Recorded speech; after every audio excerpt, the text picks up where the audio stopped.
Kahit nahagip ng CCTV ang kanilang paglabas at pagpasok sa mall, hirap pa rin matukoy ang mga suspect na nang-hold up at nanakit ng isang customer sa comfort room nito. Isa sa tinitignang anggulo ngayon sa krimen, matagal ng banta sa buhay ng biktima. Nakatutok si June Veneracion. Exclusive! 4 na araw matapos hold upin sa loob ng CR na ito ng Il Terrazo Community Mall sa Quezon City. Iniinda pa rin ng negosyanteng si Ronaldin Labang ang mga tinamo niyang sugat sa katawan at ulo. Yung head injuries niya, masakit pa.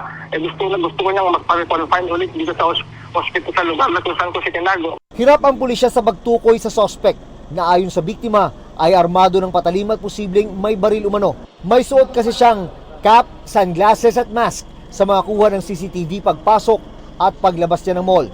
Yun din po ang isa sa mga iniimbestigahan natin kung may mga kapabayaan po ba or ano po yung sa establishment po natin. Ang tanong, paano nakalusot sa security inspection ng suspect? Nataon na nakalingon, may tinig ng iba, yung security, tuloy-tuloy siyang pumasok.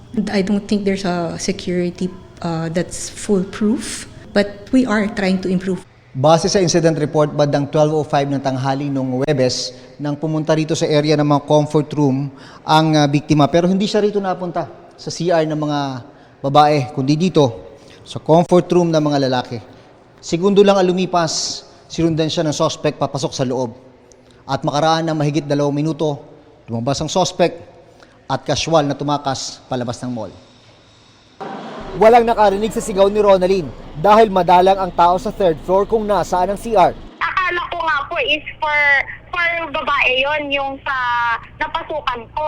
And then hinila na po ako nung lalaki and then doon na po siya nag-start sa akin na nampuktok po ng ulo ko hanggang sa kinuha niya po yung kamay ko, sinugat-sugat niya na po.